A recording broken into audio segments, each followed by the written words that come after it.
Please be seated.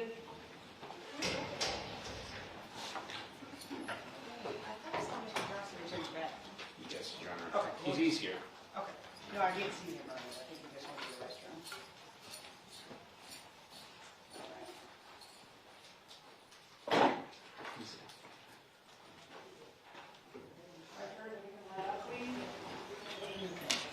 You guys going to be prepared when Mr. Droskowicz gets here?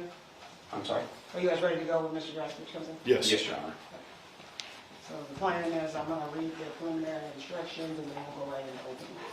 You guys have tested out the Yes. technology? Everything seems to work. Okay.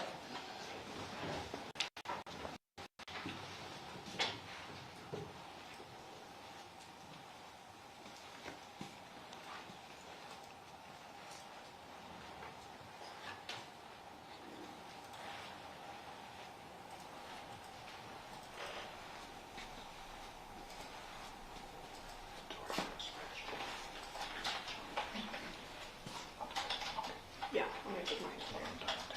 Yep.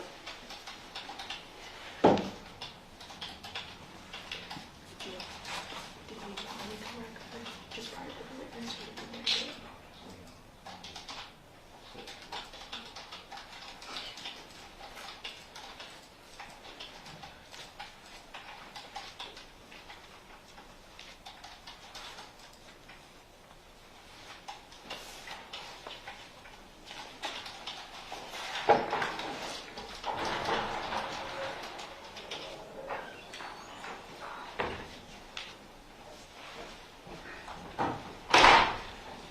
Is everybody here? Yes, Your Honor.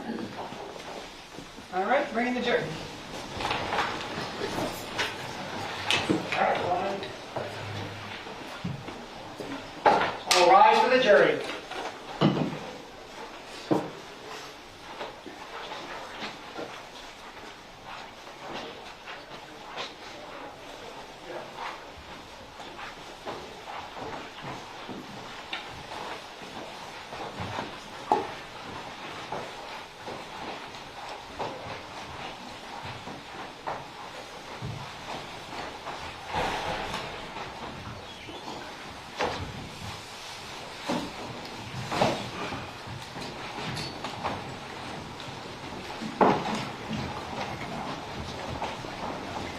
please be seated. Your Honor, the jury's all present and accounted for. All right.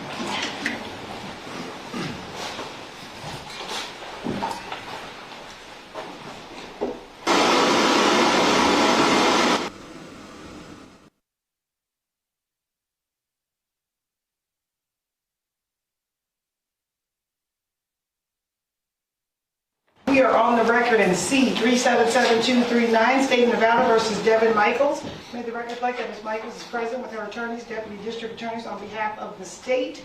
Do both parties stipulate to the presence of our jury? Yes, Your Honor. All right, and are you guys ready to begin? Yes, Your Honor. Yes.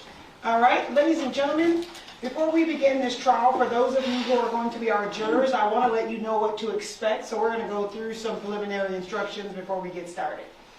First of all, we'd like you to be as comfortable as possible while you're here. So if you have any trouble hearing or seeing at any time during this trial, please raise your hand as an indication. Also, if you need to use the restroom, if you feel ill, or if you have any other problem, please also raise your hand and let us know. I also encourage you to stand up and stretch between witnesses or when the attorneys are discussing something at the bench with me. You can also feel free to bring in water or anything or a drink as long as it doesn't cause any disruption in the proceedings. During this trial, we will generally meet between 9 o'clock and end around 5. Occasionally, we may break shortly after 5 if there's a witness testifying at that time or a witness who needs to be called out of order, but we will not stay past 6. Also, during the day, we will generally break for lunch between 11:45 and 1 o'clock, depending on what time we started, and we will break for about an hour and 15 minutes, and then we'll have a break in the afternoon for about 15 minutes. This is a criminal case commenced by the state of Nevada, which I may sometimes refer to as the state, against Devyn Michaels. This case is based on a second amended indictment. The clerk will now read the second amended indictment to the ladies and gentlemen of the jury and state the plea of the defendant to that second amended indictment. District Court, Clark County, Nevada, the State of Nevada plaintiff versus Devyn Jade Michaels, a.k.a. Nikki Fairchild, a.k.a. Tracy Baker, aka Tracy Nicole Tavares, defendant, case number C23377-239-1, Department 10, Third Amended Indictment, State of Nevada, County of Clark, the defendant above named, Devyn Jade Michaels, aka Nikki Fairchild, aka Tracy Baker, aka Tracy Nicole Tavares, accused by the Clark County Grand Jury of the crime of murder with use of a deadly weapon, committed at or within the County of Clark, State of Nevada, on or about the 7th day of August 2023 as follows. Did willfully, unlawfully, feloniously, and with malice aforethought kill Jonathon Willette, a human being, with use of a deadly weapon, to wit, a wooden stick and or other unknown object, by striking the said Jonathon Willette with said wooden stick and or other unknown object, and or through other unknown means, the said killing having been 1, willful, deliberate, and premeditated, and or 2, committed during the perpetration or attempted perpetration of a robbery. Dated this 28th day of October 2025, Stephen B. Wolfson, Clark County District Attorney, by John Giordani, Chief Deputy District Attorney, to which the defendant has pled not guilty to. Ladies and gentlemen, please understand that the second amended indictment is simply a charge and that it is not in any sense evidence of the allegations it contains. The defendant has pled not guilty to the second amended indictment. The state therefore has the burden of proving each of the essential elements of the second amended indictment beyond a reasonable doubt. As the defendant sits there now, she's not guilty. The purpose of this trial is to determine whether the state will meet that burden. It is your primary responsibility as jurors to find and determine the facts. Under our system of criminal procedure, you are the sole judge of the facts. You are here to determine the facts from the testimony you hear and other evidence, including exhibits introduced in court. It is up to you to determine the inferences which you feel may be properly drawn from the evidence. Ladies and gentlemen, you must base your verdict solely on the evidence presented in the courtroom and the instructions from the law that I give to you. To protect the integrity of the jury process, it is very important that you do not do any independent research about this case until the jury has reached a verdict. Ladies and gentlemen, there is a lot of media coverage in regards to this case, but it is very important that you do not watch any media coverage of this case, or you do not do any additional media searches on your own about this case. You may not visit any location involved in this case. You must not do any research or look up words, names, maps, or anything else that may have anything to do with this case. This includes any reading of newspapers, watching television, or using a computer, cell phone, the internet, or any other means to get information related to the case or the people and places involved in the case. This applies whether you're in the courthouse, at home, or anywhere else. Additionally, until you are discharged from your service as a juror, you must not provide or receive any information about your jury service to anyone, including your friends, coworkers, and family members. You may tell people you've been picked for a jury and how long the case will take. However, you must not give any information about the case itself or the people involved in the case. You must also warn people not to try to say anything to you or write to you about your jury service or write to you about this case. This includes face-to-face, phone, or computer communications. In this age of electronic communication, I want to stress that you must not use electronic devices or computers to research or talk about this case. This includes Googling, tweeting, texting, blogging, emailing, posting information on a website, or any other means at all. All of us are depending on you to follow these rules so that there will be a fair and lawful resolution to this case. You may not declare to your fellow jurors any facts relating to this case of your own knowledge. And if you discover during the trial or after the jury has retired that you or any other juror has personal knowledge of any witness or fact in controversy in this case, you must disclose that information to me outside the presence of the other jurors. The evidence in this case will consist of sworn testimony of witnesses, all exhibits received in evidence, regardless of which side introduces the evidence. If the attorneys on both sides stipulate to the existence of a fact, you must, unless otherwise instructed, accept the stipulation as evidence and regard that fact as proven. I may take judicial notice of certain facts or events. If I take judicial notice of a fact or event, you must accept that fact as true. In every case, there are two types of evidence, direct and circumstantial. Direct evidence is testimony by a witness about what the person saw or heard or did. Circumstantial evidence is testimony or exhibits which are proof of a particular fact, from which if that fact is proven, you can infer the existence of a second fact. For example, if you're outside and you see and feel raindrops falling on you, that's direct evidence that it's raining because you can feel and see the raindrops fall on you. But if you go to sleep at night and the ground is dry, but when you wake up in the morning the ground is all wet and there are puddles outside, that is circumstantial evidence that it rained while you were asleep. Although you didn't see it raining, you know the ground was dry when you went to sleep, and now it is wet, and that is circumstantial evidence that it rained last night. You may consider both direct and circumstantial evidence in deciding this case.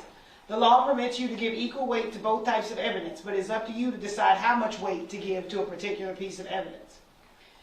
The parties may sometimes make objections to some of the testimony or other evidence. It is the duty of a lawyer to object to the evidence which he or she believes may not properly be offered, and you should not be prejudiced in any way against a lawyer who makes objections on behalf of the party he or she represents.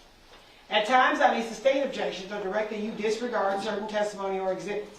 You must not consider any evidence to which an objection has been sustained or which I have instructed you to disregard.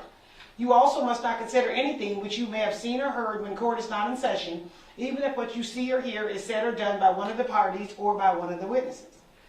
In considering the weight and value of the testimony of any witness, you may take into consideration the appearance, attitude, and behavior of the witness, the interest of the witness in the outcome of the case, if any, the relation of the witness to the defendant or the state, the inclination of the witness to speak truthfully or not, and the probability or improbability of the witness's statements and all of the facts and circumstances and evidence.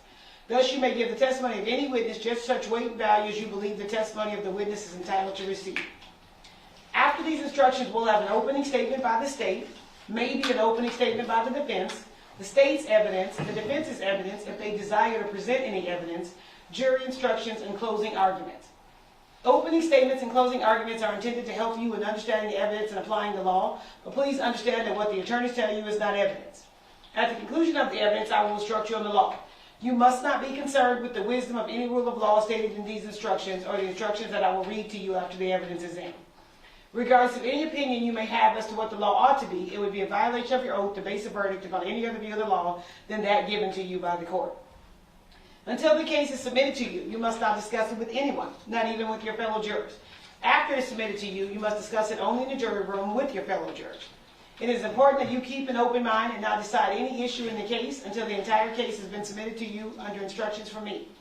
Again, if you discover during the course of the trial that you have personal knowledge of the facts of the case, or that you know one of the witnesses, please give a note to the marshal who will present it to me. During this trial, it may be necessary for me to confer with the lawyers at the bench about questions of law or procedure that I need to make a decision on. Sometimes you may be excused from the courtroom for the same reason. I will try to limit these interruptions as much as possible. Please understand if we take a break, it is necessary, and we appreciate your patience. You will be given a badge to wear during your jury service. Please wear the badge at all times while you're in the courthouse or on a break. This badge lets everyone know that you're a juror in this case. This is important because during the course of this trial, the attorneys for both sides and court personnel, other than the marshal, are not permitted to talk to members of the jury. By this, I mean not only can they not talk to you about the case, they can't talk to you at all, not even to ask you what time it is. This badge helps them identify you as a juror. If someone will not talk to you, please understand that they are not being rude. To ensure the absolute impartiality of the jury, the people involved in the case are bound by ethics and law to avoid contact with jurors until the case is decided. You've also been given papers and pens for your use. You are free to take notes during the trial if you wish, but please keep the notes to yourself until you and your fellow jurors go to the jury room to decide the case. Do not let note-taking distract you. You should also rely on your own memory of what was said and not be overly influenced by the notes of other jurors. If jurors have conflicting notes, you should not rely on the notes because the court recorder's record contains the complete and authentic record of this trial.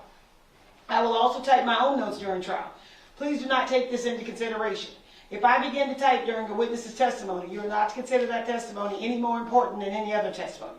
In fact, you're not to consider anything I say or do during this trial to suggest that I'm inclined to favor the claims or position of either party. I'm required to remain neutral.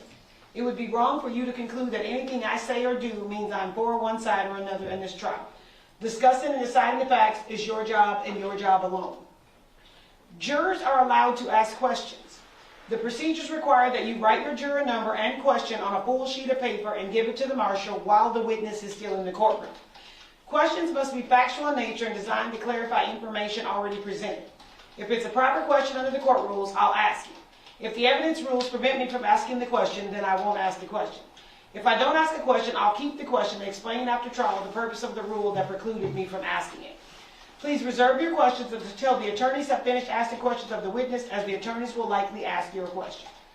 Jurors must not place undue weight on the responses to their questions or draw any conclusion because the questions was not asked. There may be some testimony in this case that will be given through an interpreter. An interpreter will provide a translation for you at the time the testimony is given. You must rely on the translation provided by the interpreter, even if you understand the language that's spoken by the witness. Do not retranslate any testimony for other jurors. If you believe the court interpreter translated testimony incorrectly, let me know immediately by writing a note and giving it to the marshal prior to the witness being excused from the courtroom. Finally, in fairness to the parties to this case, you should keep an open mind throughout this trial, reaching your conclusion only during your final deliberations after all the evidence is in and you've heard the attorney's closing arguments and my instructions to you on the law. Now that I've given my preliminary instructions, the clerk will now administer the oath to the members of the jury. Ladies and gentlemen, will you please rise and raise your right hand so that the clerk can administer the oath. You and each of you do solemnly swear that you will well and truly try the case at issue and a true verdict render according to the evidence, so help you God. You may be seated. Thank you. Thank you all. State, are you prepared to give an opening statement? Yes, Your Honor. Thank you. Prior to that, can counsel approach?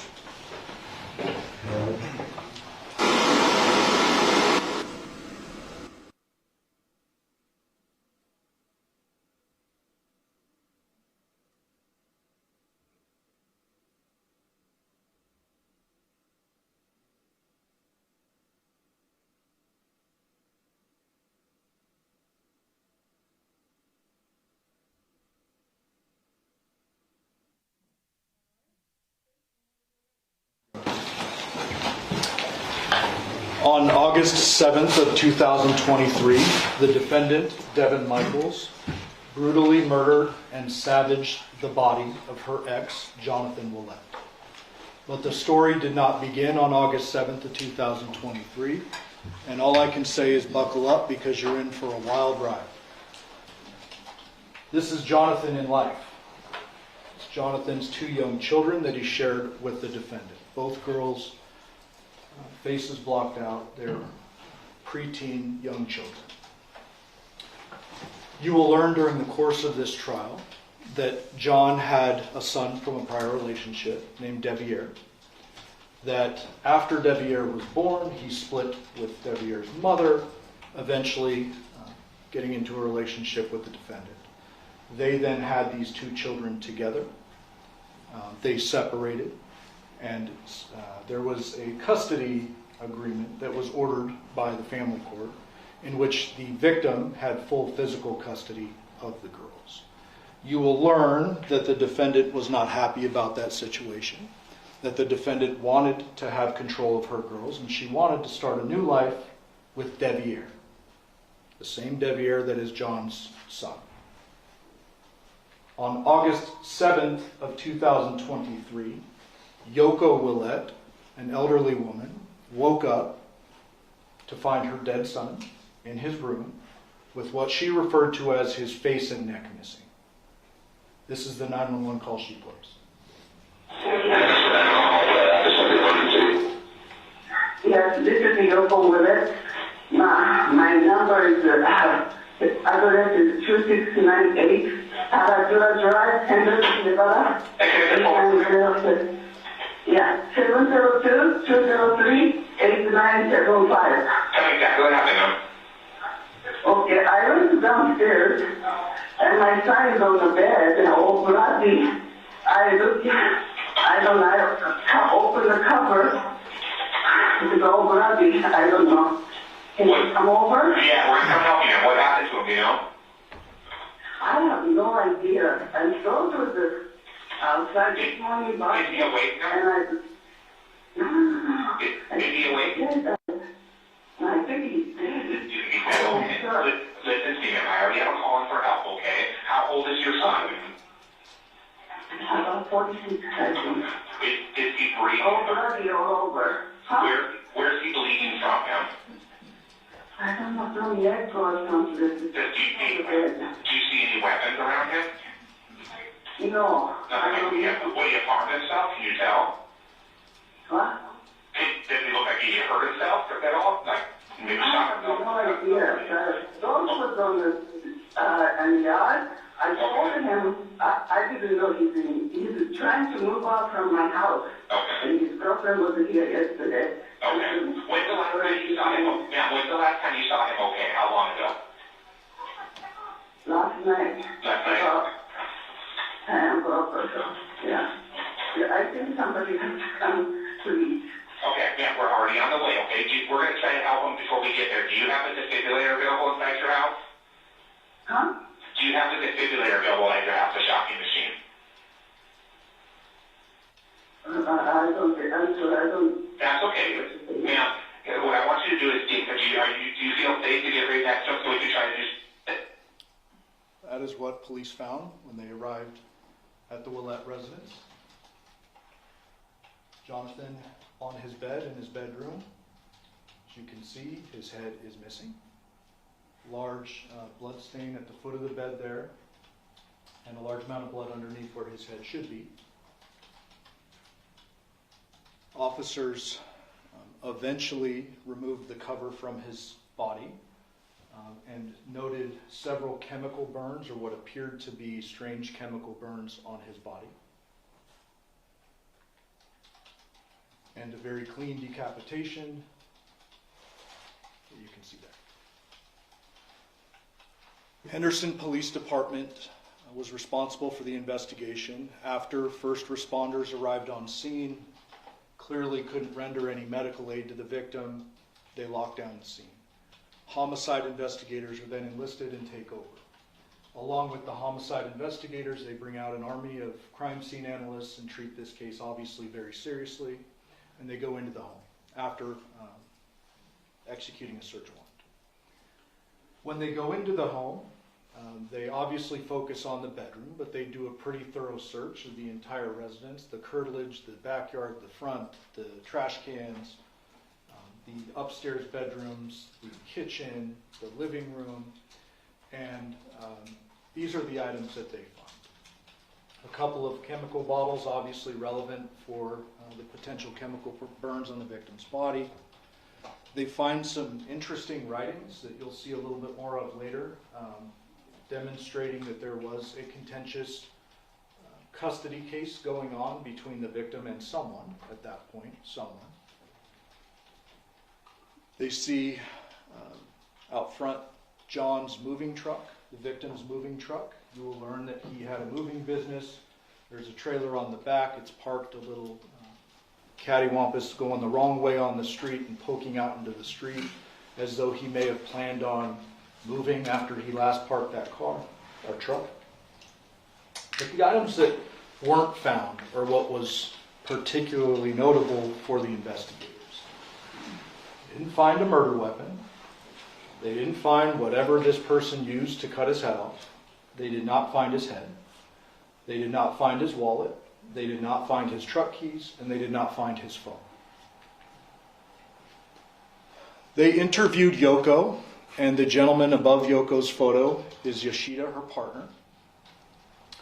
According to Yoko and Yoshida, the defendant, who they referred to as Nikki and knew as Nikki, ultimately identified as Devyn Michaels, was the last person to see Jonathon alive.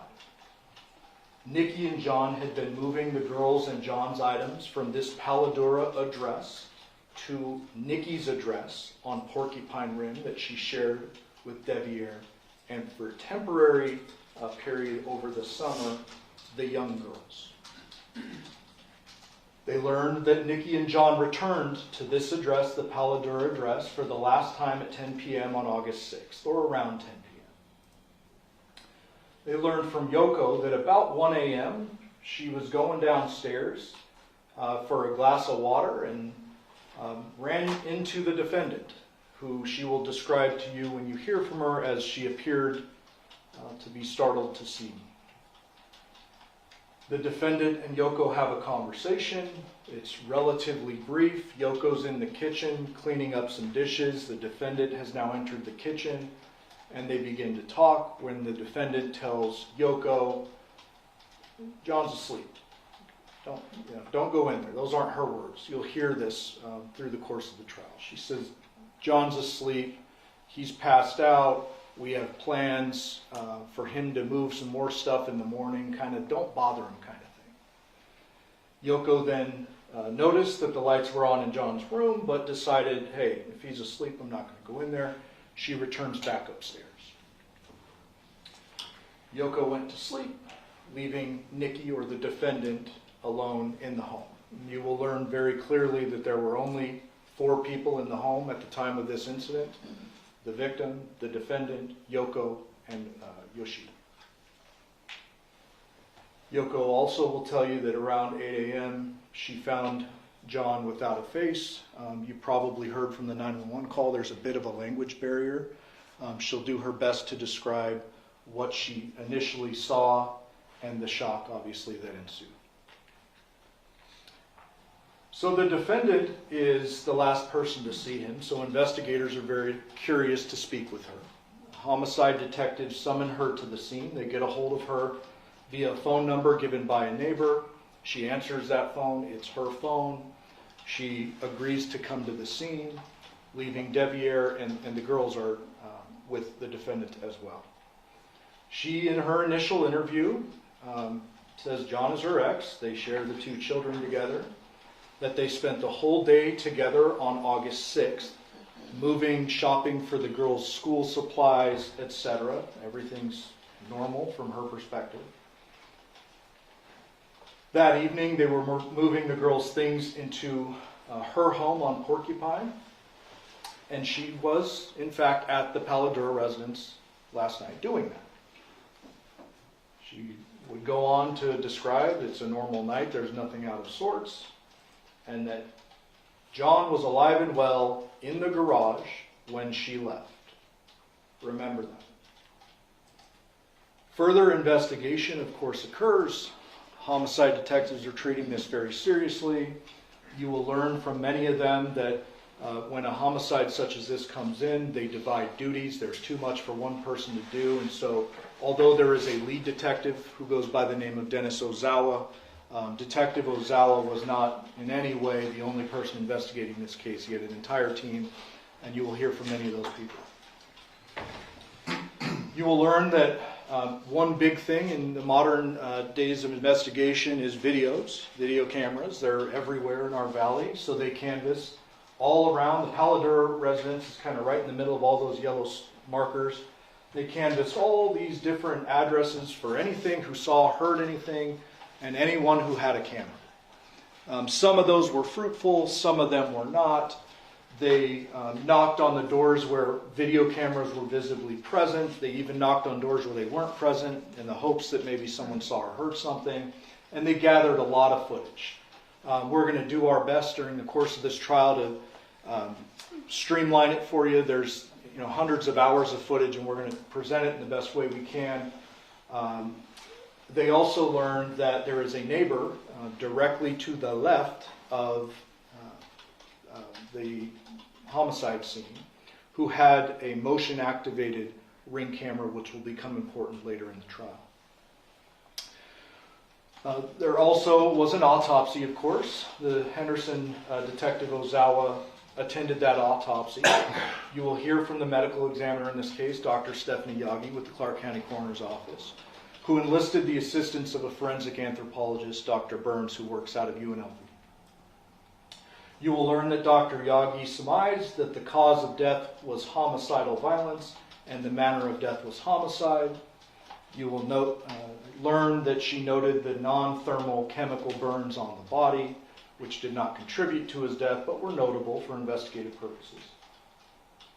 Something important I want you to keep in the back of your mind is there were no bleeding injuries anywhere else on the body, so everything was focused neck and above. You will learn that the decapitation occurred post-mortem. There are histological reactions that the body has if this type of thing happens while you're still alive and your body is trying to actively repair itself. None of those were present during the course of the autopsy, and so the doctor will testify that this was a post-mortem decapitation. As I mentioned, she enlisted the assistance of a forensic anthropologist, Dr. Burns. You will hear from her as well. She will talk about the science behind what she does, and in this particular case, she was enlisted for the main purpose of determining what was used to cut off Mr. Willette's head. She will tell you that she did microscopic examination. During the course of that thorough examination, she determined very clearly that there were 2 separate instruments used to chop off his head. She even can narrow it down by time because of the layering of the artifacts on the bones, and so she will surmise and testify that first a serrated or non-serrated knife was used, so a knife, whether serrated or not. When that was unsuccessful, the defendant then used a powered saw of some sort. She can't narrow it down to class. You will learn, or class of tool. You will learn that the bones in the neck, the cervical spine, are very small. There are areas on it which would reflect these markings, but they are so small that she can't really surmise what type of saw. She'll testify that if it's a long bone, she has seen cases with dismemberment, involving dismemberment, but not a decapitation. But with dismemberment of larger bones, you can see more, which allows you to narrow down the type of saw that was used, but here that's not possible. Nonetheless, she will testify clearly that it was two different instruments, knife first, saw second. Further investigation also revealed what Mr. Draskevich alluded to in jury selection, a very non-traditional family situation. And I kind of mentioned this a little bit earlier. The investigation revealed that the defendant, after splitting with John, ultimately married his son, Devyn. Devyn moves in with her. They are together for an extended period of time. The defendant loses custody of the girls, and eventually the girls end up for a short period of time over the summer of 2023 before school starts, living in the home with the defendant and Devyn, with Jonathon living back at the Paladura residence with his mom and Yoshida. This is Clark County Department of Family Services document showing the parent placement verification letter describing that John was awarded full physical custody of the girls on October 27th of 2022. That Jonathon, as I said, and the girls were living at 2698 Paladura at the time. You can see in the document that the defendant had weekly supervised visitation with the girls for an extended period of time. And you will learn through various witnesses that John kind of bent the rules with that and allowed her to see the girls a little bit more than was court ordered. You will also learn that John allowed the girls to stay with the defendant and Devyn, as I mentioned, at the Porcupine Rim address over the summer of 2023, and that Jonathon was going to move in with the defendant and the girls to try to stabilize their lives and basically try to get everyone under the same roof. The girls were having a real hard time with the custody situation, and his main focus was the girls. Obviously, with all this information they have gathered, the defendant is now a person of interest. She's the last person to see John. She's been over there very close in time to his murder. There's all these ties. There's the custody paperwork I showed you earlier, the writings that were in his room. And so they respond to Porcupine Rim. I can't remember if I put a map in here, but I'll just tell you we'll have a Google map for you that shows the distance between the homes. They're about 30 minutes apart. Paladura is in Henderson. Porcupine Rim is in Las Vegas, and it's a pretty good distance, about 30 minutes. The detectives will tell you, and this is Detective Ozawa and Detective Carrie Skinner, that when they go to the residence, they observe the defendant. She's kind of either moving stuff or moving back and forth between the home and the vehicle, and they note a couple of things before they approach and make contact with her. You see the Nissan Armada, which is the defendant's vehicle. Looks pretty clean and shiny. You will see that cell phone on the right. The detectives observed that when they first drove up, kind of sitting in the rocks near the driveway. Thought, okay, that's weird, but we're not going to touch it. We're not executing a search warrant yet. They leave it be, and then they make contact with the defendant to interview her again. Because now they know some more things, and things aren't quite adding up, and they want to know a little bit more. They make contact with the defendant, and this is prior to them going into the home and executing a search warrant on the home. They get a little more information, but the story generally remains the same. That John recently dated Andrea. This is extra information. but that last night he threw away his engagement ring in the trash can at Paladura, which, remember that. That John wanted to get back together with her romantically, this is new information, and move in, which we already know to provide stability for the girls. She mentioned that Yoko does not know Devier and I are married. She claimed that her marriage with Devier was one of convenience for insurance purposes and non-romantic and not sexual in nature. You will learn, and you'll actually hear it, the interview. During this interview, out in the police vehicle in front of Porcupine Rim, the girls walk up, and you can hear them, their sweet little voices, and they're like, "This is Daddy's phone. This is Daddy's phone. This is why he wasn't answering." The detectives realize that's kind of important. They take the phone from the girls, or the girls give it to them, and the detectives note blood on the phone. Something important. They ask the defendant, "Well, how did this get here?" And she responded generally that he must have left it here earlier in the day when he was moving, and I don't know. I mean, there's a cigarette butt over there. I know he smoked cigarettes. It's by where the phone was. He probably left it. And the detectives are a little suspicious of that. They ask her a few more questions. Again, you're going to hear this stuff in the audio recording, so I've summarized it. And then ultimately at the end, she again sticks with this: John was alive and well in the garage when I left. As I mentioned, the detectives then obtain a search warrant and execute that search warrant on the home.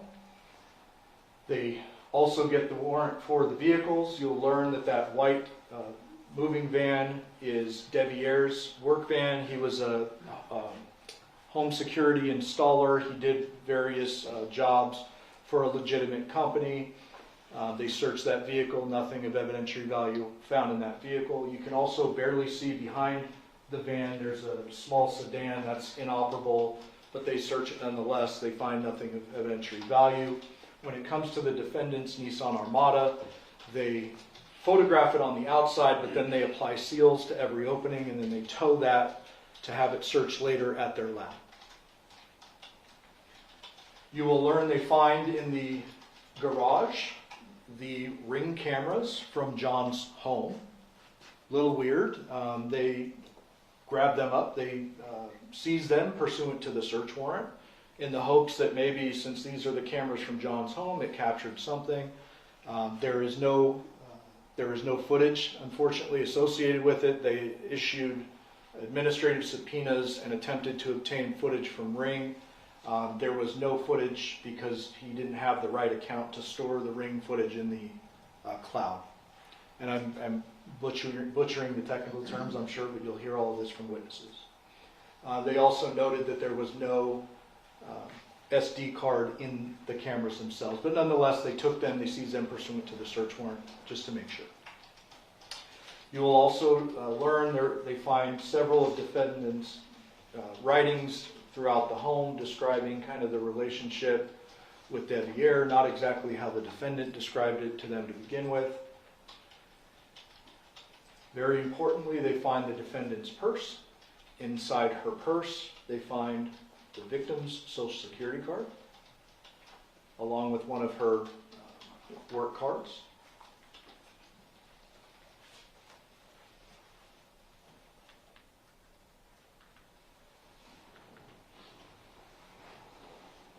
This is the defendant's bedroom. What I've circled there is basically her underwear drawer. When you execute a search warrant, you go through everything. You basically toss the place. And when they were searching the defendant's underwear drawer, they found something. My mouse is freezing on me here.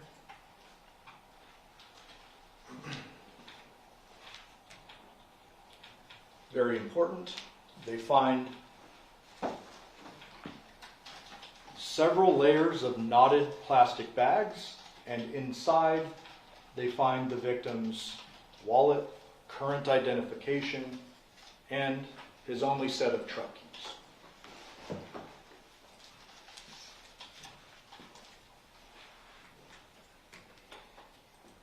After the search warrant, they speak with the defendant again. They learn that the defendant's version regarding the phone is that she has no idea how it ended up there. They confront her with the blood on the screen. She initially says, oh, I don't know, and then she says, he cut himself moving. Remember when I talked about the autopsy earlier, no other bleeding injuries on the victim's body, remember that? She claims he cut himself while he was moving.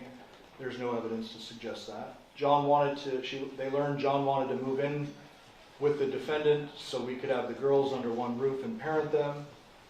They further learn, although they already kind of know this, that John has physical custody of the girls, and the defendant claims she plays nice with him to kind of keep access to the girls and keep things kosher. They also learn, which is very important, that John was moving in quicker than she expected. They learn not only from the defendant but other witnesses that this idea of them reuniting for the children had been discussed for several months, but that on this night, on August 6th, John began loading stuff into the truck when the defendant is loading up the girl's stuff into the truck. And she kind of realizes for the first time he was serious about this and this is going to happen. And you'll learn that that's when the walls start closing in on the defendant and she makes the decision she made. The detectives confront her with the fact that there is no notifications on the phone when the girls provide it. It's black, they open it, and there are no notifications on the screen. But that she had contacted him several times the night before, and that those notifications should be there based on the timing of the phone arriving at her house. They ask her, before telling her what they have found in the home, they ask her, hey, do you have any idea where John's wallet would be? She says very unequivocally, no idea. They then say, well, hey, we kind of found this ID and this wallet in your bedroom. And she then changes her story and she provides a version, again, you will hear this audio recording, in which she says it was back at the Paladura residence. She held the plastic bags open and John placed his items into the bag and she tied them up right in front of him. And they confront her when the story doesn't make sense over and over. And that's kind of the story she sticks with regard to that.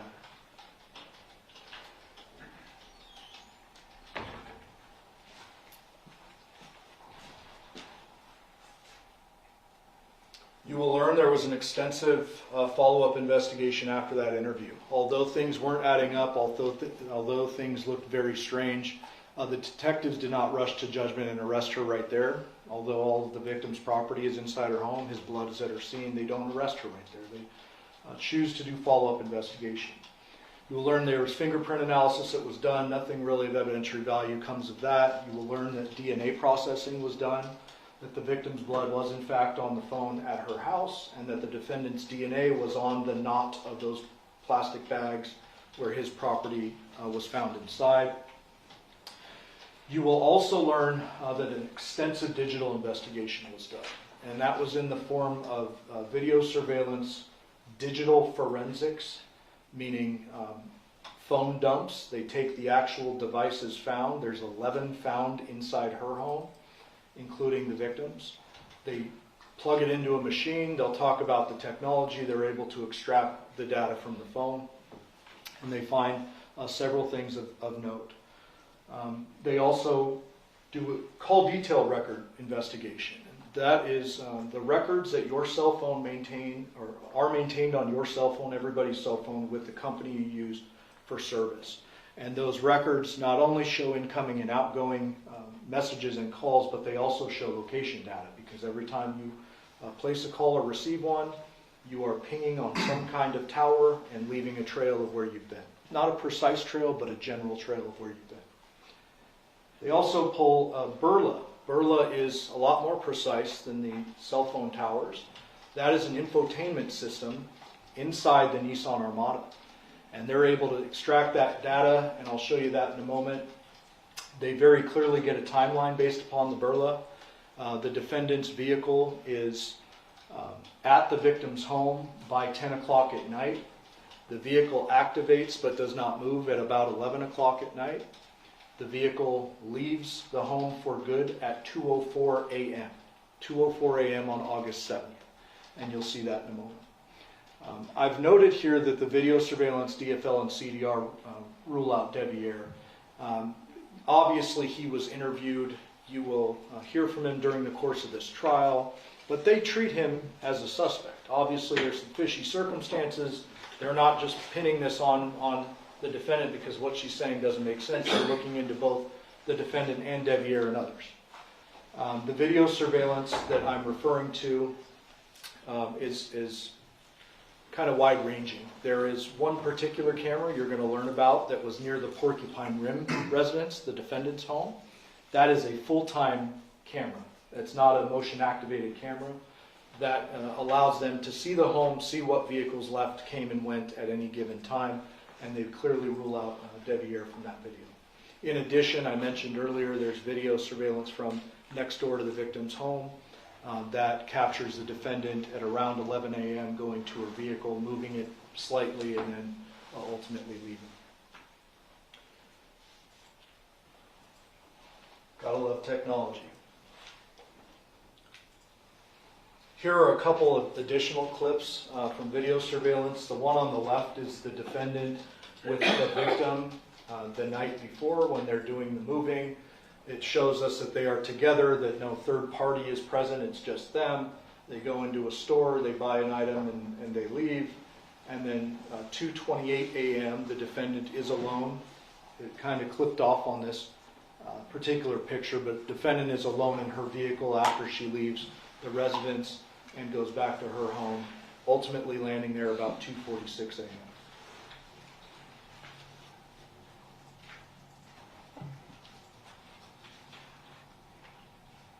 Those digital forensic examinations I mentioned become relevant, especially when it comes to Devier. There's much more than this, but I'm trying to narrow it down for the opening statement. This particular message was sent from Devier to the defendant. As you can see at 10:36 p.m. See you when you get back. I'm going to sleep. Girls are in the living room. And the video surveillance supports that. This image you're seeing now is the CDR cell tower location data. There is much more to it when the witness testifies. There's a bunch of animated videos you're going to see. Just for this purpose, I did a screenshot. The blue and red represent the victim and the defendant's phone, and the green represents Devier's phone at our operative time period, showing him across town when that last message was sent and throughout the evening. You also see the burla that I referenced earlier. As I mentioned, burla leaves actual GPS breadcrumbs, like by the foot. So as opposed to just a tower you're hitting on, this is actually showing the track. And you're going to see very clearly when the defendant came and went from the victim's residence on the night of August 6th, as well as when she left on August 7th.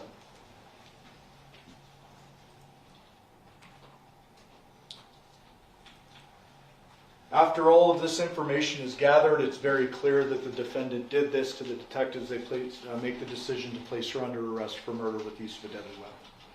After she is arrested, she is interviewed again. This time they try with two different detectives. Obviously, the statements she gave earlier were inconsistent, and so they send in a couple of other detectives, and you'll hear from that detective as well.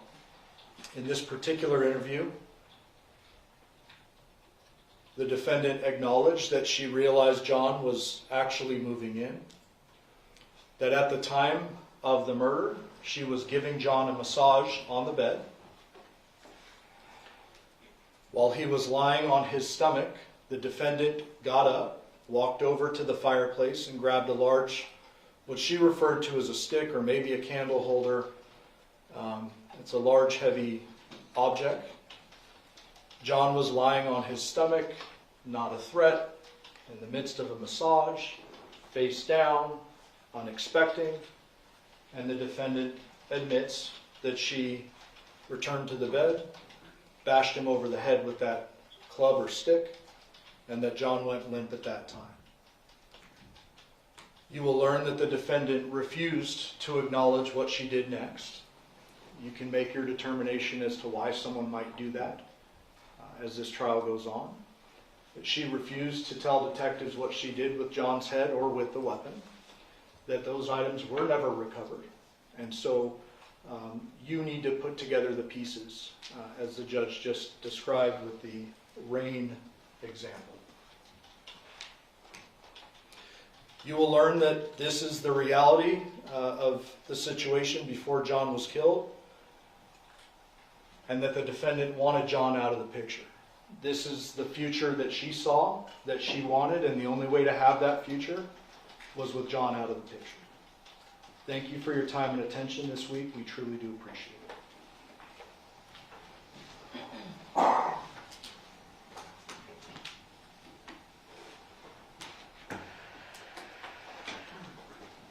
Is the defense going to give an opening statement? Yes, we are, Your Honor, and if we could have perhaps a 5-minute Yeah. recess. Thank you. Yeah. Okay, ladies and gentlemen, we're going to take a brief recess so we can get the technology set up for the defense's opening statement. During this recess, you must not discuss or communicate with anyone, including fellow jurors, in any way regarding this case or its merits, either by voice, phone, email, text, internet, or other means of communication or social media. You must not read, watch, or listen to any news or media accounts or commentary about the case.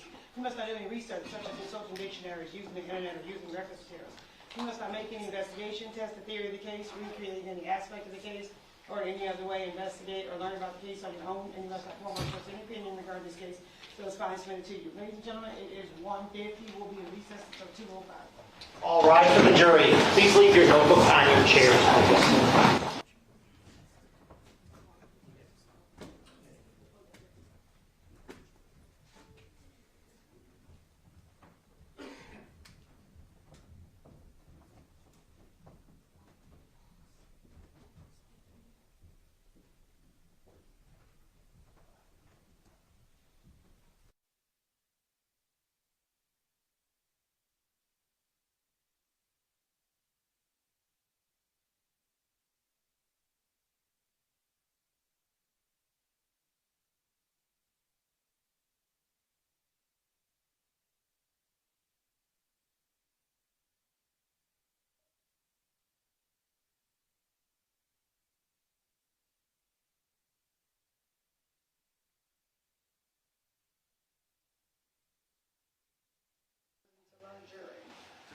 All right, you guys have any matters outside of business? No. All right. All right, we'll be back in 15 minutes.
Please be seated. Your Honor, the jury is all present and accounted for. Right, we are back on the record in C 377239, State of Nevada versus Devyn Michaels. May the record reflect that Ms. Michaels is present with her attorneys, deputy district attorneys on behalf of the state. Do both parties give the presence of our jurors? Yes, Your Honor. All right, defense, are you prepared to give an opening statement? We are. Whenever you're ready. Thank you.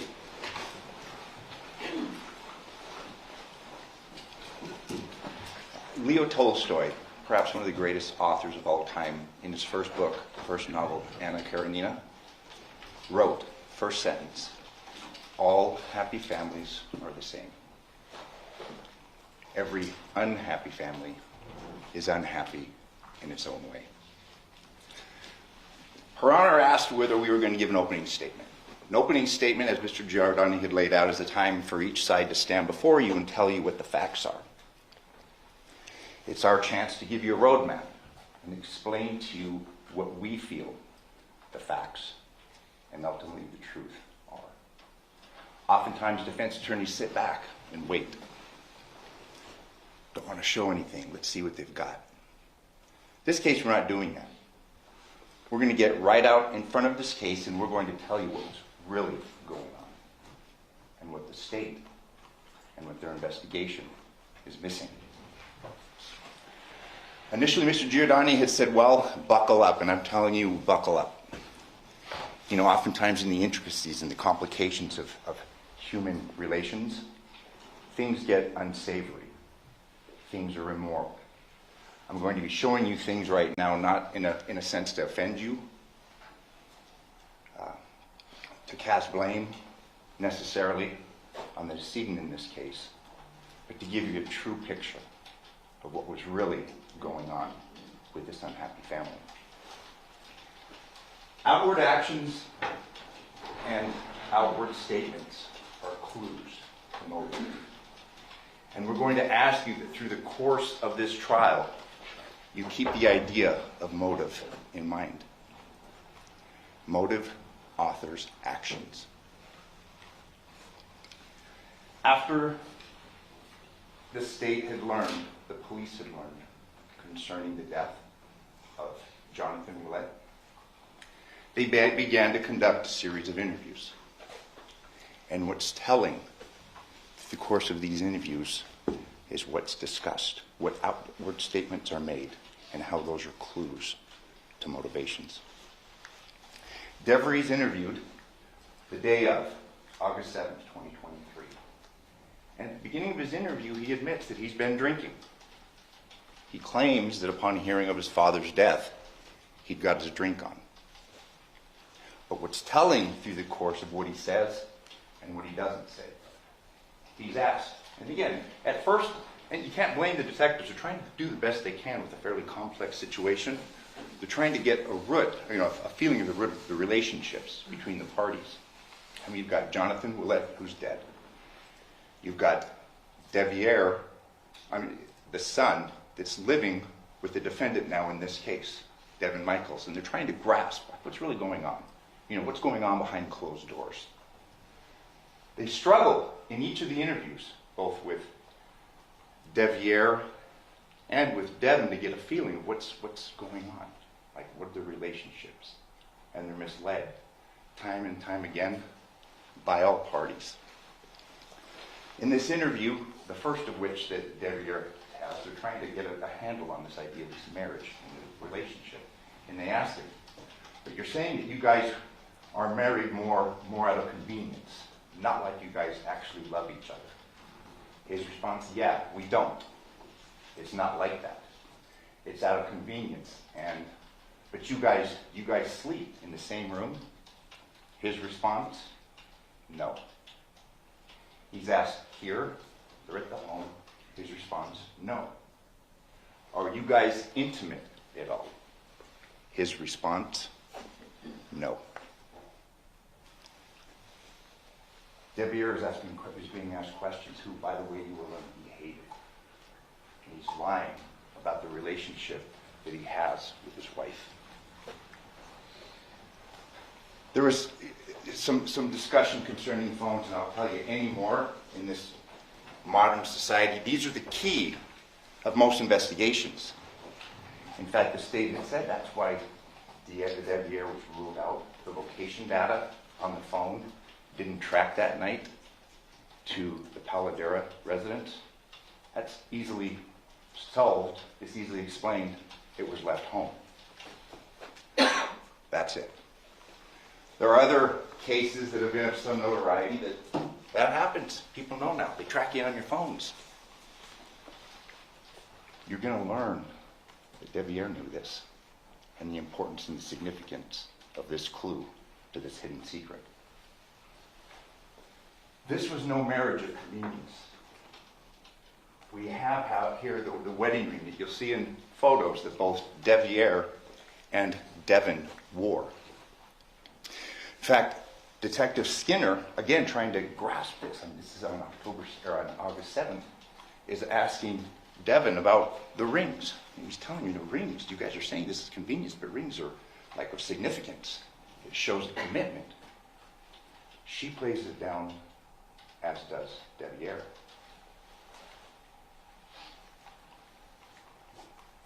This marriage of convenience is belied by the facts. You have to ask yourself, as these facts unfold, why is Devier covering for Devier? And why is Devyn covering for Devier? This is no sexless union. And again, this isn't to offend, this isn't to shock, but this gives the nature of what's really going on and why that statement was so untrue. I mean, these are pictures taken from their respective phones, and you can see the timestamps. And this will be admitted to you, and you will be able to consider this in reaching the appropriate verdict in this case. This participant, this is a voicemail, 4/27/23 in this sexless, non-intimate marriage. Will you make love to me tonight? I just want to love you. I just want to go kisses, and touching me, kissing my body, and kissing yours. I just want some passion tonight, please. These are photos recovered from her phone that were taken from her phone, 5/17/23. And again, they're sexual in nature. This isn't to offend. However,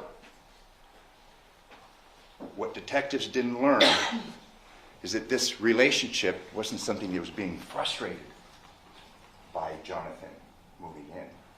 This relationship had gone on for years before.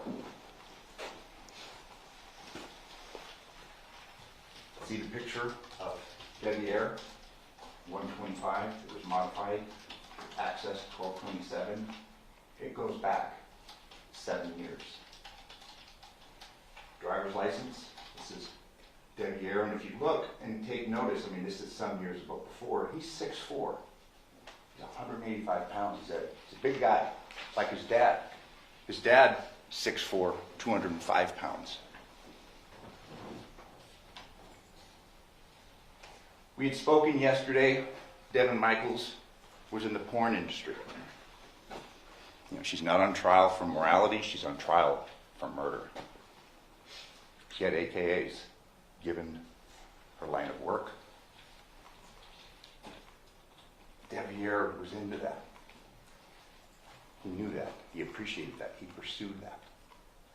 And this illicit relationship began before the relationship had ended with his father. It was done behind his back. Text between Devier and Devyn. See, notice the photo, it's that same photo I showed you. 19-year-old, he's now 20. Girl you had mesmerized last night. You don't have to change a thing. Like that night was hands down the most sensational feeling I've ever felt since I lost my virginity. These are expressions of a passionate 20-year-old young man who's in love with a porn star.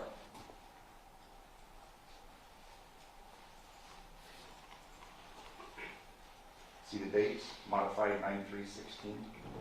That means it was looked at 7/18/26. We've got Devyn, who's 20 here. And I'm going to show you a photo just to show the identification of what's going on. You've got a penis shot taken from her phone. And you see up in the corner, it's Devyn. So it's the case, the facts will show and common sense will dictate that this isn't a case about her wanting to be with Devyn. And she kills Jonathon. She's been with Jonathon. What happened on August 7th of 2023 is Devyn was getting kicked out. He was no longer going to be a part of this relationship because the dad he hated, was coming in and not only taking his home, but taking his wife. Again, 2016, and this shows the length. This isn't everything, but we're trying to just present this to you now so you have an idea. You can appreciate the motivations. Tracy, you put the biggest smile on my face. You haven't seen it already. You are the first thing on my mind in the morning, but I can't kiss you in the morning sadly. But boy, when my lips touch yours, it feels like time stops. For you, my heart races 1,000 miles and never skips a beat. When I have you in my arms, you may as well start a fire in my chest, because no one can make me feel like a melting stick of butter, like you at your best. Just wanted to say you truly outdid the rest. This is 7 years before. Don't worry, at one point I'll be laying next to you, playing with your hair, scratching your back, and whispering something romantic in your ear. Again, the dates are telling.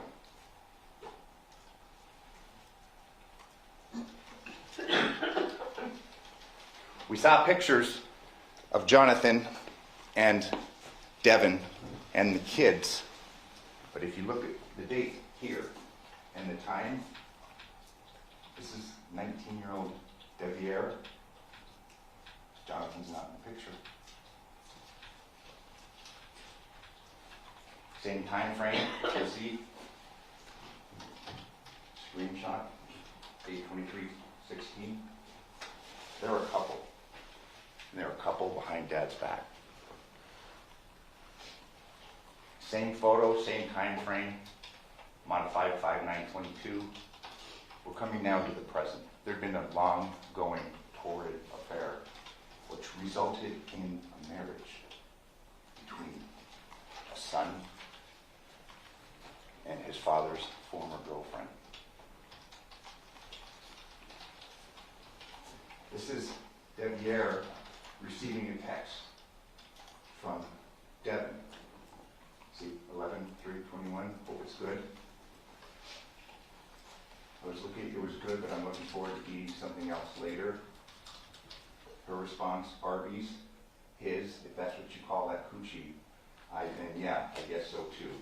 So again, it shows that this was consistent. Pictures of on Devyn's phone. You'd see modified, which means looked at 5/15/23. Capture time 5/15/23.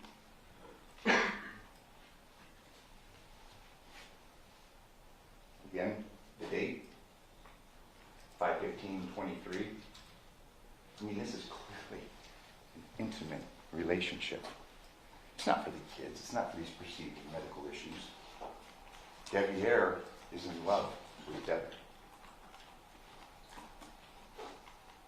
Captures on his phone.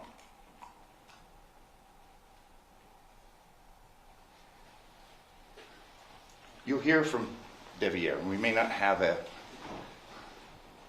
moment that we discussed yesterday where I can't take it, I did it. Look at the motivations and why people say what they do. Devyn's 9/14/2023 grand jury testimony. And if I could just ask you a couple more questions about that. Did you and Devyn get married in the traditional sense? And this is under oath in front of a grand jury where there's jurors. It's a formal proceeding, just like a trial. His response, yes, but it was more me helping out with the girls when she couldn't find a babysitter. So I figured, well, we both kind of sat and talked about it. When she has to go to work and can't find a babysitter, I could be there.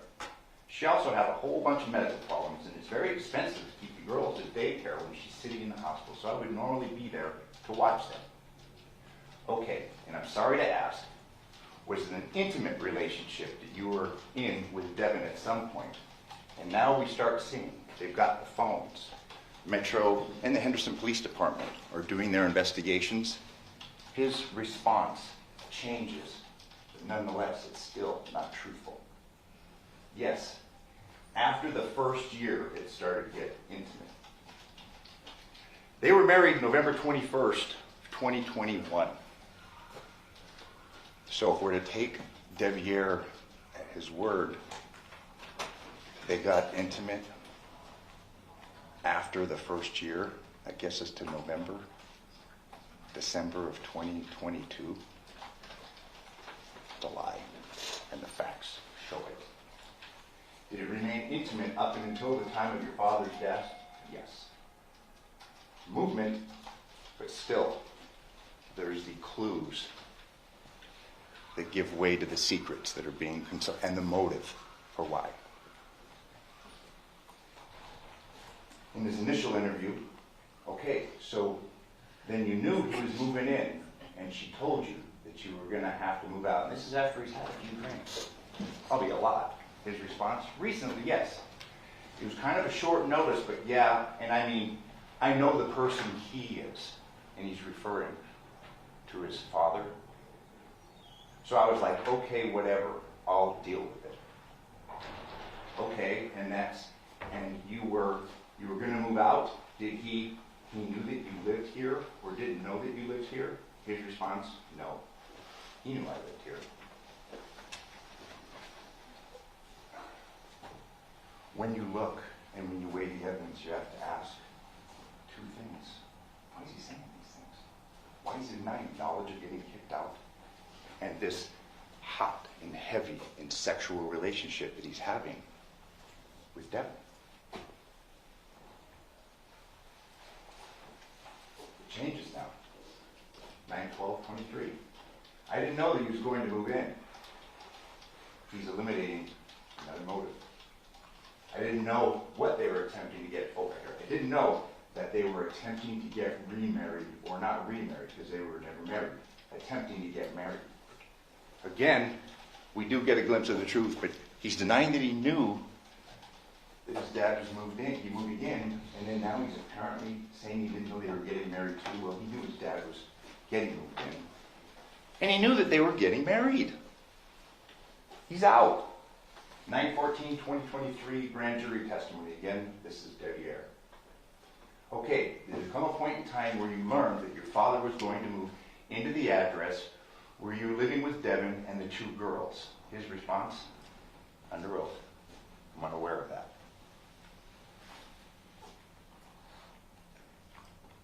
Okay, did you become aware of that? After I talked to the detective? Yes. Oh, okay. So that's something you learned after your father's death? His response? Yes. Understood. Was there a discussion about you potentially moving out of the residence? His response? No, sir. Prior to your father's death? No, sir. Again, he's eliminating under oath the motive. This is a text that Devyn sent to him 4 days before this incident. See down at the bottom, 8/3/2023. Liar, cheater, it goes on and on. Obviously there's passion in this non-intimate relationship if you're going to take his word for it. She sends him a text 8/3/23. I want a divorce. All your shit will be waiting outside for you. 4 days before Dad's moving in. Do not even think about coming back. Yet he tells the detective he had no idea. He had no idea there had been no discussions of him getting booted out of the house. So he's losing a wife and he's losing a home. She states, keep your alcohol. Just stay out of my life. You learn from this witness stand that Devyn had a fair amount in common with the father that he hated. He was a heavy drinker. You know, a buddy of mine was a warden in Arkansas, and he said, we eliminate women, we eliminate booze. I have nobody in my prison. 9/12/23, interview of Devier. Well, you weren't. You weren't the main suspect. You know what I mean? This is yours. This is a little different than hers. We're here, you didn't do it to clear you. His response? Right. Does that make sense? It does. And while the chances of you even being there are so slim that it's just, there's no, that's not even on the radar. These are the detectives that are investigating this case. Perhaps they're ignorant of this, what was really going on, the real dynamic of this fairly seedy, buckle-up relationship. Again, he's ruled out and basically not on the radar because he didn't have the phone on him when his dad was killed. He killed his father. He just left his phone at home when he did that.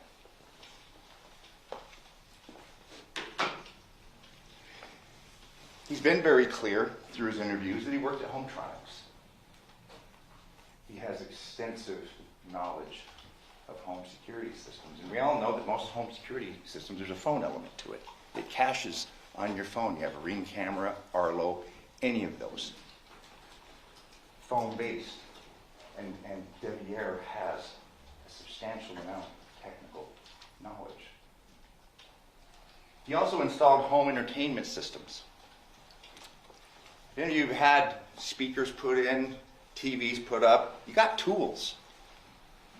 Generally a Sawzall, an electronic knife, an electronic saw to make cuts through the drywall and through 2x4s.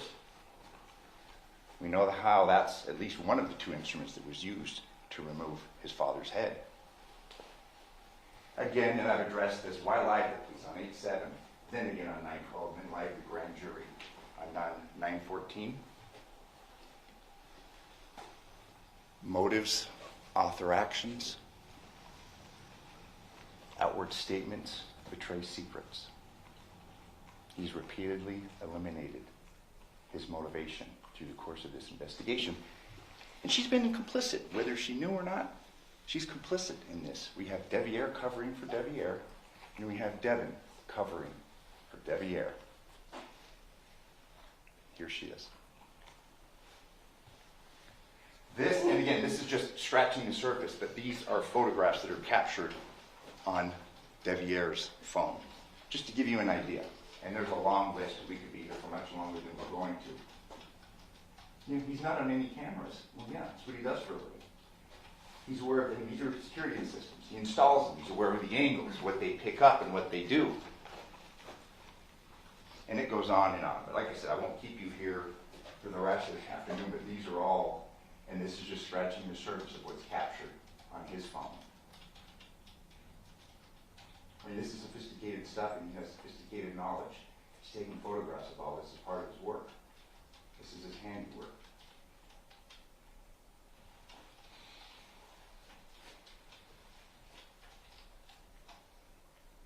And there's a lot of them.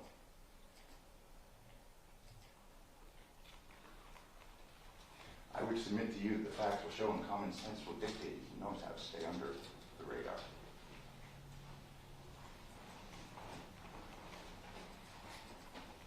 He lived at the home where his father was killed. It got too bad between him and his dad. He refers to that house in the Paladera residence with Yoko, her significant other, and his dad, and Andrea. Jonathan's prior girlfriend was there. He talked about it being a shit show, a madhouse. He lived there for more than a couple of years.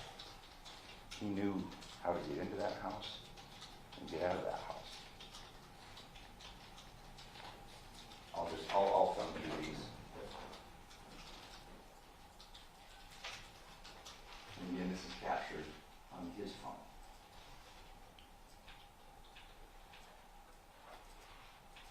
There's a couple of tools back there. Drill. This is the home that Devyn and Devier were living at prior prior to him getting kicked out. It's right here. It's on Porcupine. Person who lives there knows how to escape detection. Leave the front door, come around, you're on Rebecca Street. There's an even simpler route for a guy that's 6'4", 195 pounds. Right out the back door. But you were wondering what it looks like with 30 and 30 minutes. Or This this is like there. that. Yeah.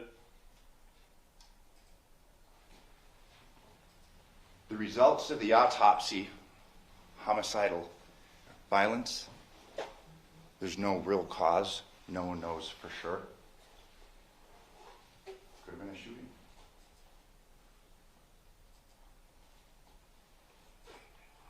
These are pictures on, and there's more, but these are just to let you see what was captured on Devier's phone.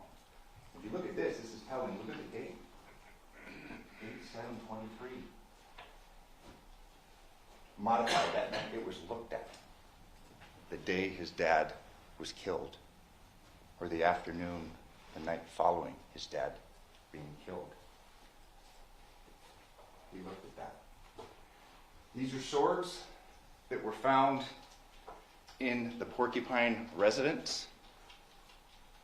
The police went in and searched the residence on 8/7/23. This was the residence that Devier was living at with Devyn. Samurai swords on the floor. There has been a lack of investigation, and again, this isn't bad cop, good cop. No, these are good men trying to do the best they can. But they make mistakes. They've been repeatedly lied to concerning the dynamic of a fairly complicated and salacious relationship. 2 instruments at least used to decapitate Jonathon, 1 manual tool and 1 power tool. Neither recovered. Coroner examination, tool mark analysis reveals characteristics consistent with the use of 2 tools. A hand-powered knife and mechanically powered saw. Something when someone does homes installations, security systems, entertainment systems would have and know how to use. Listen, the mechanics to decapitate a human being are difficult. I mean, you've got this complex systems, you've got the musculature, you have the veins, the arteries, you've got the trachea, you've got the vertebrae, very thick ligaments and cartilage. It takes a lot. Hand-powered saw can do it.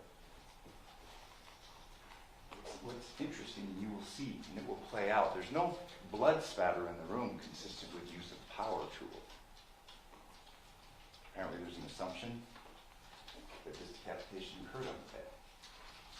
I submit to you when you see the evidence, it's not consistent with that.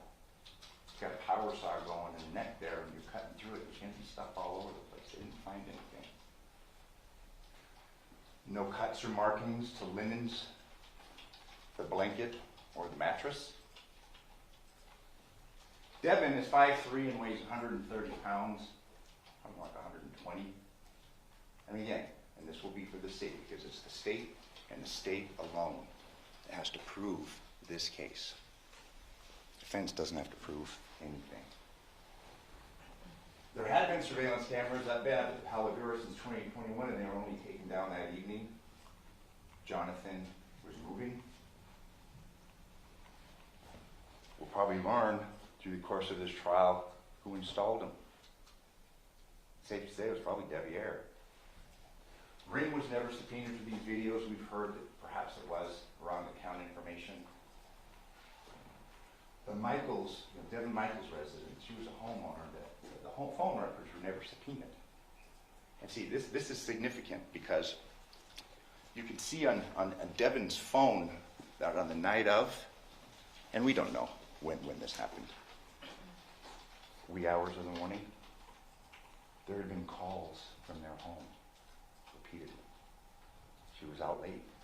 She was with Jonathon. And at least for a time, Devier was home with the kids. In fact, the same thing had happened the night before. She had been with Jonathon a.m. the previous day as well, when Devyn was presumably home, probably drinking. There's no blood or DNA analysis of the swords, the porcupine rim, but again, too, we don't take issue with it. But probably a sawzall or another hand-powered saw was used. No gun residue testing of either Devyn or Devyn. No gun residue testing at Paladera. No blood on Devyn's clothes when Yoko sees her at 1 a.m. It was actually Yoko's habit to come down from downstairs. You know, Jonathon's room, the room he was moving out of, was downstairs. And through the cell phone analysis, you're going to see that it was somewhat of a shit show at that house. It was a very cantankerous relationship between Jonathon and his mother. Don't drink, you're going to get pulled over. The autopsies results will show that fatty liver, the guy's a heavy drinker. He had GHB in his system, he had marijuana in his system. You know, the issue about the car keys and the wallet, Social Security guard being at the house that he's moving into, given not only Devyn's concern, but Yoko's concern. For most people, that may be a big deal, significant, where this guy, getting loaded, driving regularly, yeah, take his keys. Cell phone, part of the bunch. He was moving into that residence, and that's where the police found these things. That isn't evidence of motive, not evidence of murder. There is no blood on Devyn's clothes when she goes through the CVS drive, through the pharmacy. Their kids were home. They were home the prior nights. They were living with Devyn. There had been a custody dispute, but that had been now resolved through the rekindling their relationship. She lied about the sex that she was having with Devyn, or Devyn lied about the sex she was having with Devyn, and Devyn lied about the sex she was having with Jonathon. There's no blood on the clothes investigators recovered from Devyn's house. There's no blood on her. And I'm going to show you the video in just a few minutes that the state had showed, the still. This is the night before he is dead and decapitated. Watch that.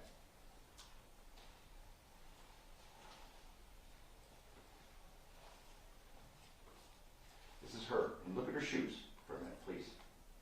Shorts and her shirt. He's smiling. They're adjusting their clothes. And bear with me, this is about 1 minute and 20 seconds, but we want you to watch the whole thing. There's Jonathon.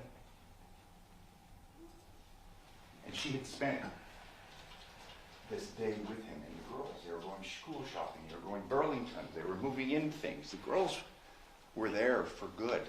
And again, what motivation does she have to get rid of him? She had the girls all summer and was going to continue to have them. She tried to register him at school the next morning, but she wasn't able to. Unbeknownst to her, he was dead. She went back the next day and tried to register him.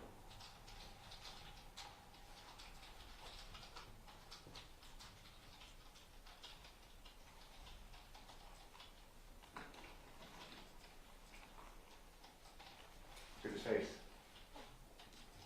They're smiling at each other. He's smiling at her. Thanks, Mike.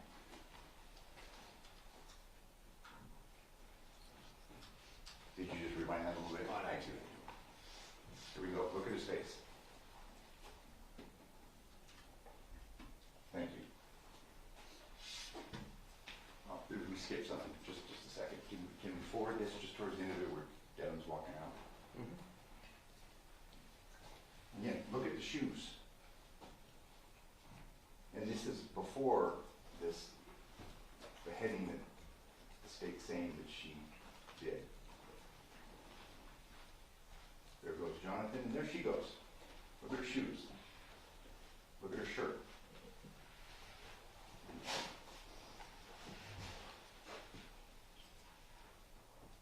Those are the CVS 227.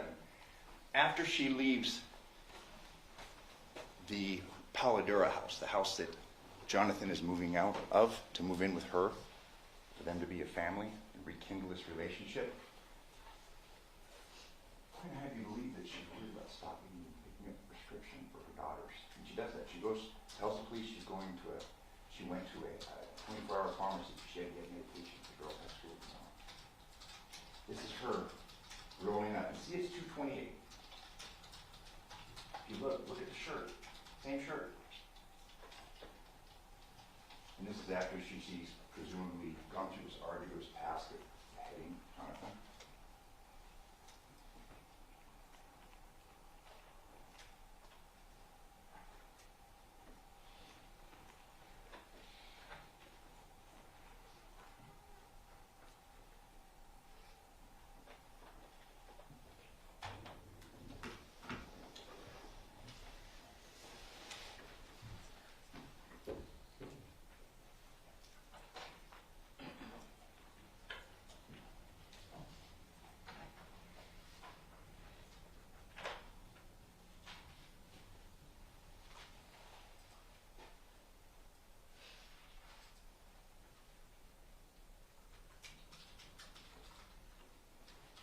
Wherewithal to get a prescription after supposedly beheading man.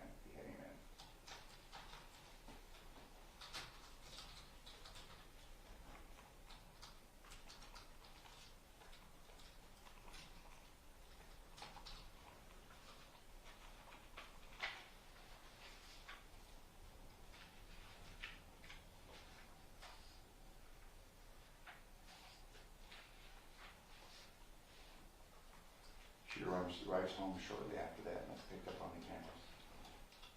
This is the home the police enter and photograph hours after this murder is alleged to have occurred. See down here on the right? See the shoes? Black shoes, white soles, middle of it. I think we focus up on one, but there's actually two there. These are the shoes that were worn when the man was beheaded hours before. There's another pair of shoes matching those that we saw in that video from Carol Hurst at 10 o'clock the night before. You know, you don't have to like her. You don't have to like the choices that she made. It was Benjamin Franklin that said that facts are stubborn things, and the state has the facts that they have. Look at the evidence. Look at the motivations. And find her not guilty. Thank you.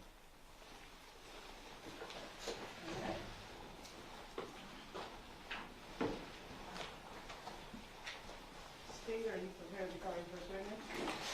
Yes, Your Honor.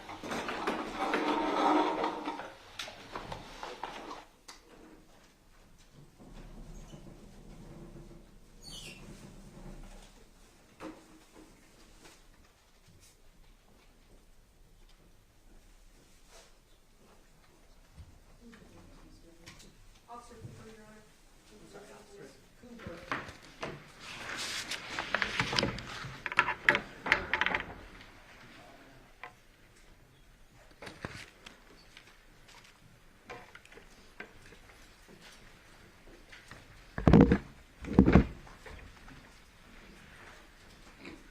Step on up and then standing the question started.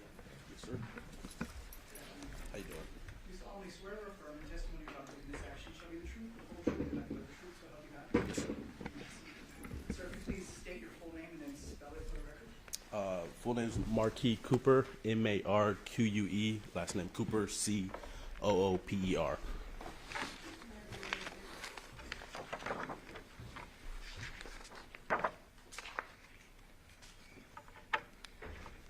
Good afternoon, sir. How are you employed? By the city of Henderson. What's your position there? I am a patrol officer How long have you worked in that capacity? for 8 years. And what are some of the duties of a patrol officer? Could you inform the ladies and gentlemen of the jury that may not know? Yeah, for patrol officers, typically responding for calls for service. It can be something as simple as a civil dispute or as a shooting. So just whatever calls for service that come through the computer. And as a patrol officer, are there certain areas that you're assigned to? Yes, so Henderson's separated by the North Division, West and East. Was assigned to the North Division. And in those, also in those North, they're separated by what they call beats or areas, which is, they're numbered on ours. It's 1 through 7 for the North. And you said which area command were you responsible for on around the time frame of August 7th, 2023? That was the North Area Command. What types of call for service would you go out to and respond to? As far as on that day or just in general? Just in general. It could be a gamut of things. I mean, like I said, a simple complaint of neighbor dispute to a shooting to petty larceny. We had them all there, so a lot of petty larceny and things of that nature. So it could be anything you can respond to. Then turning your attention to August 7th of 2023, were you working as a patrol officer at that time? Yes. And which area command was that again? The North Area Command. North Area Command. Were you then dispatched to a call at 2698 Paladura Drive on that date? Yes. Around what time did that call come out? Don't know the exact time, but I roughly think it was around 8:50-ish. Fair to say around 8:40 in the morning? Yes. And what was the nature of the call as you understood it at that time? At that time, what I had was the CAD notes from the computer, and it just said that a mother found her son, and she saw blood, and I think the other detail was he didn't have a face. That's what the call note stated. And then after getting that information, did you then respond to that Paladura address? Yes. Did you respond with anyone? Yes, there was another officer dispatched with me, and I also responded with the Henderson Fire Department. Do you recall which officer was with you? Officer Flores, and then more eventually showed up after. Okay, but initially it's you and Officer Flores that respond to this Paladura address. Yes, ma'am. When you responded to the address, were you in a marked patrol vehicle? Yes. Okay. How is it that you responded to the scene? And specifically what I'm wondering is, did you roll code? Initially I started code, but I was close by, and then I shut down just because I was close by, and it was more safety reasons. Can you inform us what rolling code means? That is lights and sirens. How long did it ultimately take you to get to the scene once the call came out, would you say? I don't know the exact Was time. it hours, minutes? No, a few minutes. And when you did arrive to the scene, were you wearing what's called a body-worn camera? Yes. And was that recording when you did respond? Yes. Prior to today, did you review that body-worn camera footage? Yes.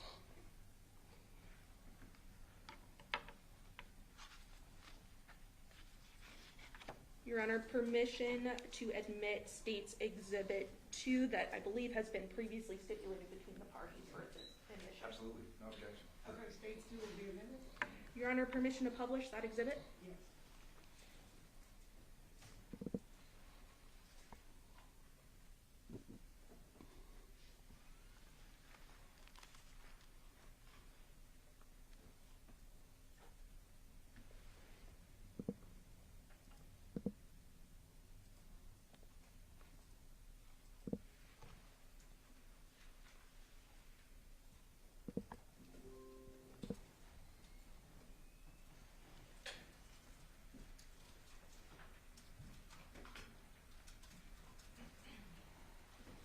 Sir, are you able to see that in front of you at that computer screen?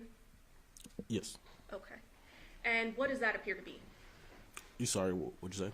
In front of you, what does that appear to be on the computer screen? My body cam footage. Okay. And specifically looking at the top right-hand position, do we see a date there? Yeah.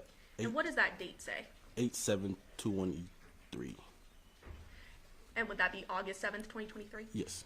And is there a timestamp at the start of this video? Yes. 8:46 a.m. And about 13 seconds? Yeah. I'm gonna go ahead and play the video from the beginning, and specifically fast forward to about the minute mark.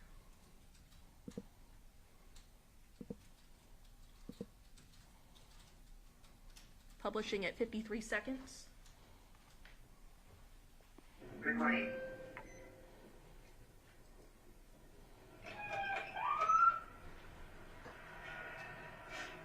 And I'm going to pause it there at 108. That siren we heard, is that your rolling code, as you would call it? At this point, I was just trying to get around so I think there was some cars blocking. I was trying to get around to. Understood. Playing again from 108. Sierra 52 visual. Good.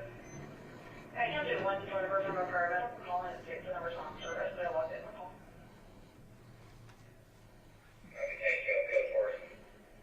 Sure, appreciate it.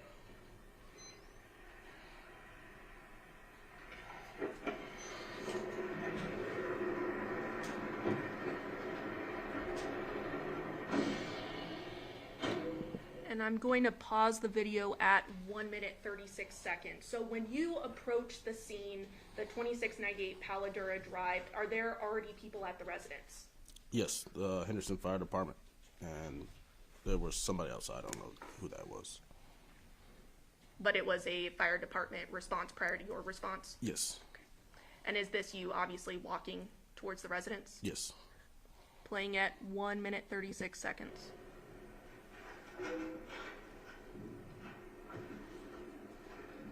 And I just want to stop it here at 142. Is there anything unique about sort of the garage area that you saw when you were walking up to the residence? That it was just slightly cracked. Playing at 142.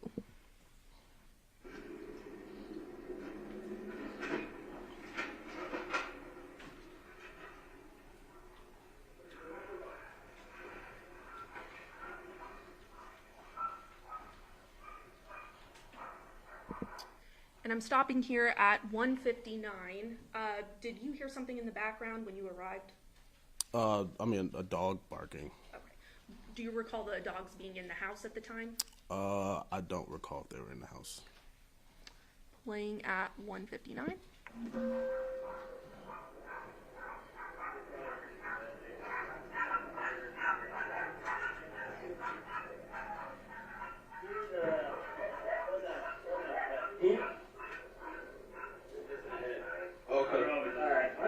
Let's lock this down then.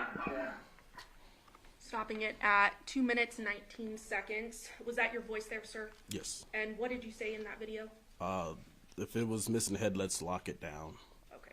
And what does lock it down mean? Meaning there's now a crime scene, so we kind of push everybody out and freeze that area, to limit access to the house, essentially. The initial response was not necessarily a response to a crime. Is that correct? Not initially. Okay. It was to see, essentially respond to what was being called into as someone that needed potential medical aid. Is that right? Yes. But once you saw this, you determined it appeared to be a crime scene and you locked it down. Yes. Playing again at 2:19.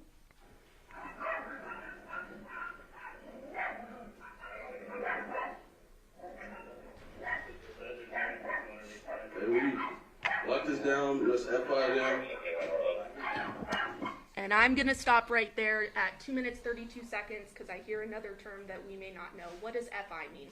FI is a field interview, so essentially we'll gather information, name, date of birth, things of that nature.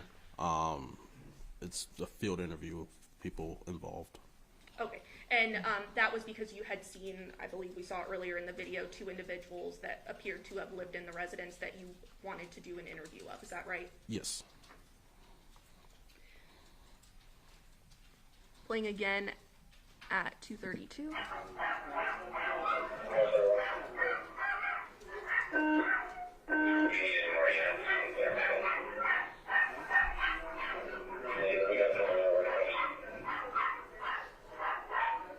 Sarge 142, are you around? Stopping the video at 2 minutes 50 seconds. I hear you on your radio. What are you doing at that point? At this point, I'm just making sure, due to the nature of the call, making sure the supervisor is on his way. And who was your supervisor that you were reaching out to? Sergeant Shields. And is that typical protocol to reach out to a supervisor in Yes. this type of situation? Yes. Okay. And when you went into the room, what were your initial observations of what you saw? Clearly, you saw a deceased person. Is that right? Yes. Anything unique about the body? I think initially, obviously, that it was decapitated, and there wasn't much blood initially that I figured it would be, and also there was like a strong, like, chemical smell inside that room. Was the first initial things that were surprising to me. Were you able to see what was used to cut off the head or kill the person? No. Playing at 2 minutes, 50 seconds. Copy. Hey, we're locking it down until we get here.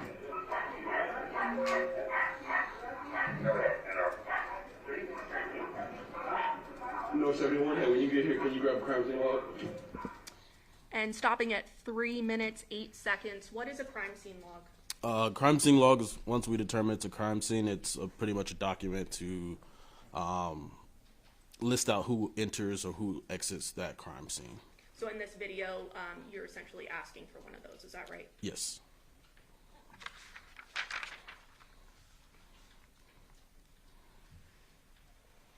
Playing at 3:08. And I'm pausing at 3:11. Are those the two individuals that you saw in the home that appear to be residents? Yes. Were you able to, through your investigation, identify those two individuals?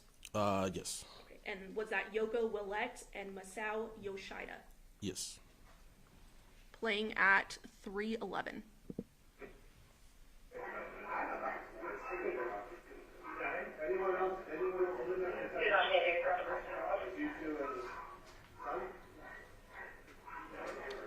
And I'm stopping there at 3:24. We hear in the video that it appears to be only those two individuals as well as the deceased that was in the home at that time. Is that right? Yes. Playing at 3:24.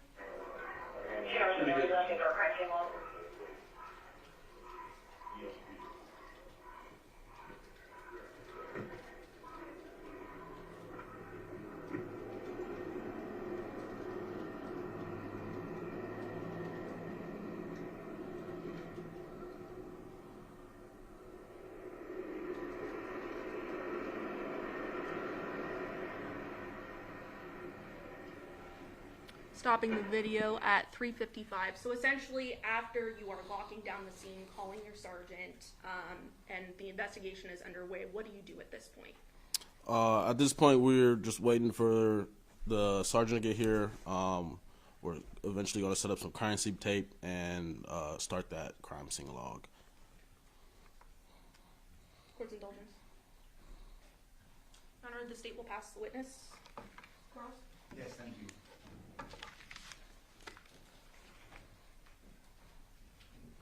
Officer Cooper, you had said something on your direct. You had testified that obviously you see that this body is missing a head, correct? Yes, sir.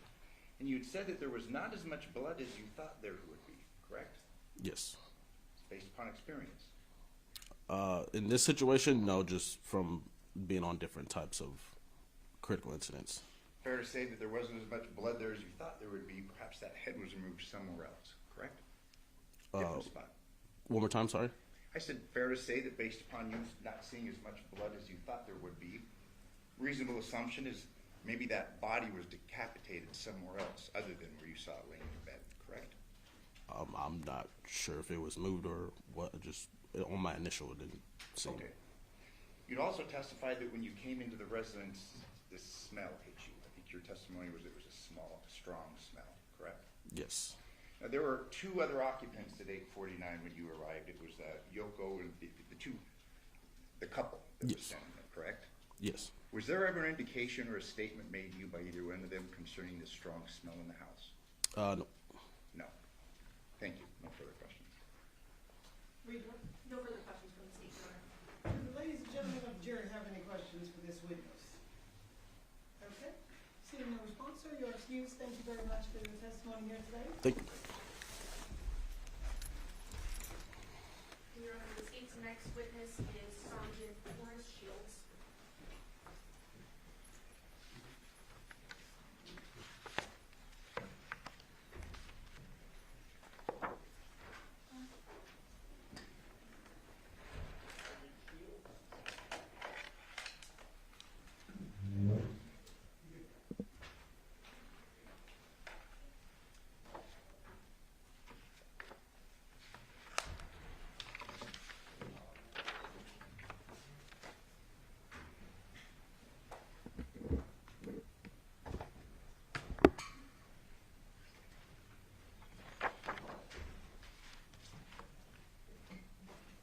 Then step on up and remain standing as the person that's right.